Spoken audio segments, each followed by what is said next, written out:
Morning, gentlemen. I'm going to talk to you on a very important topic. And what I'm going to talk gives me no happiness. I don't feel any happiness in what I'm going to say now. In fact, I have a profound regret and sadness. Well, gentlemen, I'm going to talk about the loss of face of America on the global stage. Now, you can go through my reasoning very carefully, listen to what I'm going to say, and I'll start with the recent attack by Iran on Israel. Well, gentlemen, what actually happened was, as you all know, the Iranians sent about 313 missiles and 99% of them were shot down. And one odd missile landed here and there, and there were no casualties, nobody died, nothing happened. Fair enough.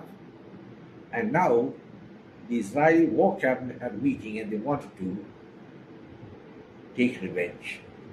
I understand the war cabinet was divided in opinion, but for different reasons.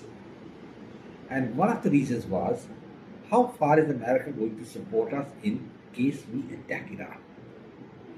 Now here is, as we say, legal hearsay evidence. Hearsay evidence is not valid and not acceptable in a court, but it at the same time gives a trend of what is happening. From various commentators and persons I've learned that after the attack by Iran, which failed, Israel wanted to make an attack on Iran. Now, this is where the Americans came in and they advised Israel not to attack Iran and treat what has happened as a victory and forget about it and continue further. Now, you know what's going to happen now. If you leave Iran off the hook now, obviously they'll go in for nuclear weapons and next time it will be a different ball game. And worse, the Americans, I believe, on their own have quietly told Iran that listen, please don't attack us. We don't want to get involved with you. It's between you and Israel. But publicly, America has said that in case Iran threatens Israel or at any stage Israel is facing a threat, then we will intervene on behalf of Israel. Now, there are two contradictory statements, and there's no doubt about it that they have given some assurances to Iran because they got scared. Scared of what? The Iranians threatened that they would attack the American assets in the Middle East, number one. Number two, they would attack the American aircraft carriers. Now, this is easier said than done. And what's the use of having those aircraft carriers if you're going to get scared of an Iranian threat? That we will attack your aircraft carriers. Well, the aircraft carriers are meant to go into combat, they're meant to fight. So even if the Iranians say we want to attack those carriers, then there's no relevance. That is what these carriers are supposed to do. And in case you back down now and say, well, we're sorry, please, let's spare us. And this is the background of, what happened in Afghanistan. When you imagine Joe Biden, some people leaving everything behind, they are just running away. So, gentlemen, we are in a very difficult situation here when the Americans themselves lost the will and the ability to dominate the world. And why is that? It's their own doing. Firstly, they got entangled in the conflict in Ukraine. Till date, I have not understood the reason the Americans and the European allies went into battle in Ukraine. The idea was perhaps to pulverize Russia, finish it forever for the next 100 years, so that the Anglo-Saxons could rule the world. But again, as I'm saying, it's easier said than done. It's not something that can be, you light a matchstick and start burning. It's not like that. And what really happened was that the Russians showed a lot of resilience. The ruble is bouncing as one of the fastest growing currencies now because of their sale of oil and gas. And the Ukrainians are on the verge of defeat. Though the Russians have not been able to make much headway there, but the fact is, if America now doesn't support Ukraine, I think the entire Ukraine will be overrun by the Russians. Now, America cannot concentrate on Ukraine with the Gaza Strip on, and that is why they want to placate Iran.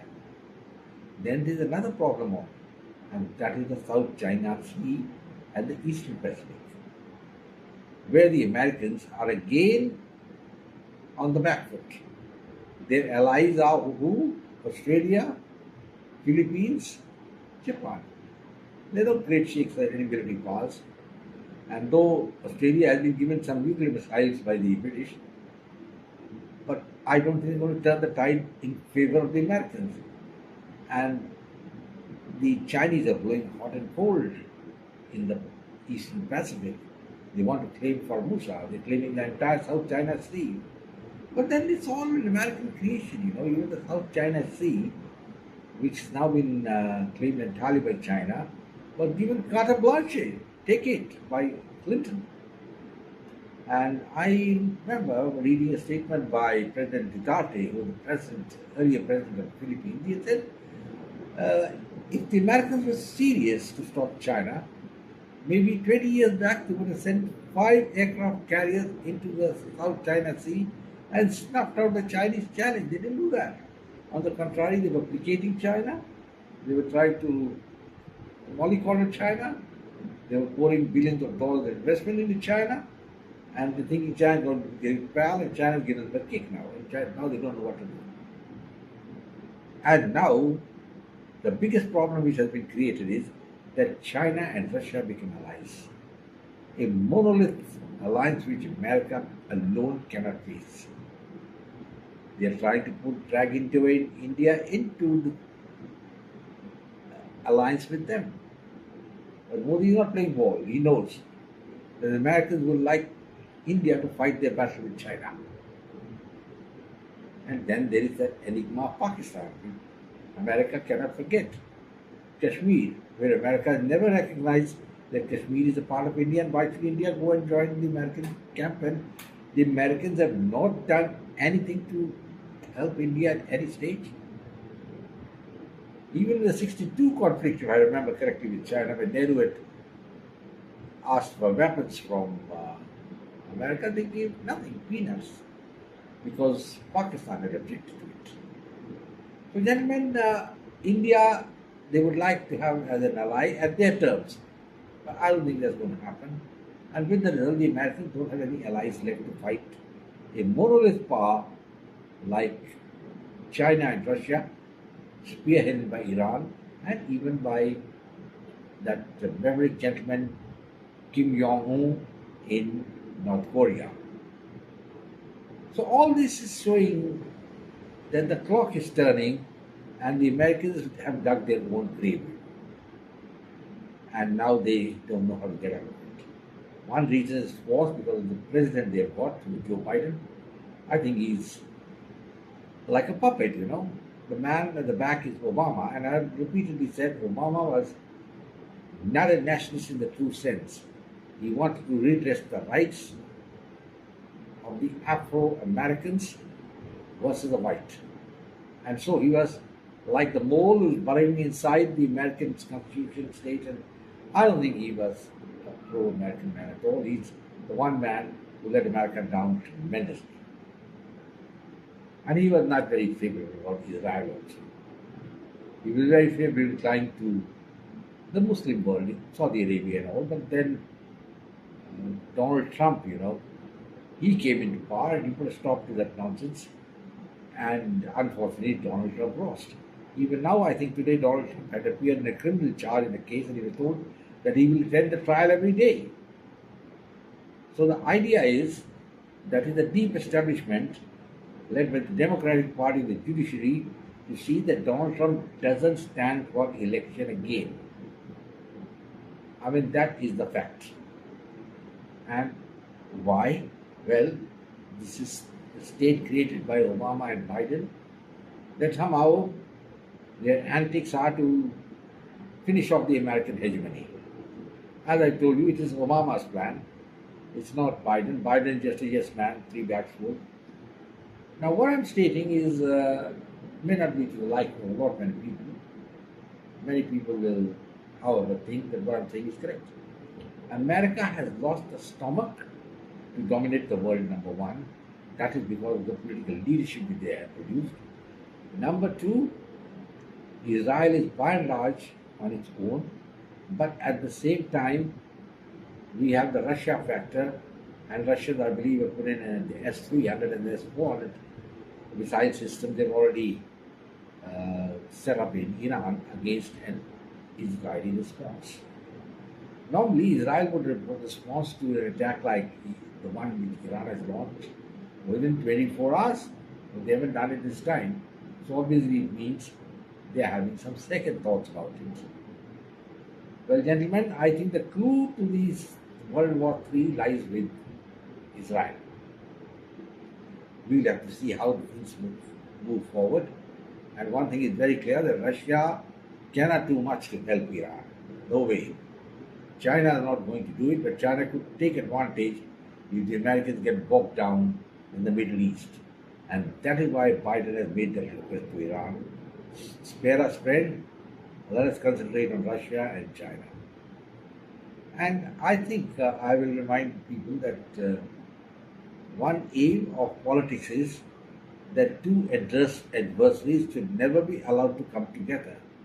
I think it's a cardinal principle which was laid down by Kautilya, and unfortunately the Americans don't seem to know about it. Otherwise, as Donald Trump in one of his interviews said, he would have never allowed Russia and China to come together in an alliance. He would try to have kept Russia closer to him. But then it's the other thing we now. Russia and China are allies. And America can't do a thing about it. Of course, Iran is on its own, and Russia will not come on the side of Iran and start fighting there. But the Russians do have troops in Syria. But there's an agreement which they have with Israel which still stands. That is, they will not attack Israel, and they will not hinder the Israeli attacks on terrorist organizations. Oh, that still stands. So the world is in a very peculiar situation. I can only compare the Americans to, the character created with Jonathan Swift, Gulliver. Gulliver was tied by 100 Lilliputians to the earth, and he couldn't do a damn thing. Though he was so much more powerful than the Lilliputians. The same thing is America, this very powerful country, most powerful military, but then they are impotent as far as the exercise of their power is concerned. And they are battling down against Iran, because this would be one of the biggest mistakes we have done now. And they're going to sit and regret it. It is like the rearmament of Germany, and then the West regretted what had happened. You remember the Munich Pact? When Neville Chamberlain went back and said, I've got peace for our time, wonderful. Thousands of people died, millions died. That was the peace for our time. And here again, America is going to be very careful. America has got good allies in the Middle East. They've got Jordan on their side, they've got Egypt on their side, they've got Saudi Arabia on their side, and the UAE, which are economically very strong countries. So, but then, you have to have the willpower to do a thing, and that is what the Americans are lacking. Otherwise, I couldn't see any reason why should America say that we'll disassociate ourselves from an attack on Iran. Why Israel? Gentlemen, I think World War III, could start. If you remember, World War I started with the death of one duke when he was shot dead and World War I took place. And the same thing will happen this time. World War III could come, but that could well mean, I'm very sorry and it will be very sad when I say, a destruction of the Middle East. I hope it doesn't happen. I hope sanity prevails. In the meanwhile, I will say, gentlemen, please subscribe to my channel, share it with your friends, and it will be my great pleasure that you come and listen to me again. I will say goodbye and God bless. Take care till we meet again.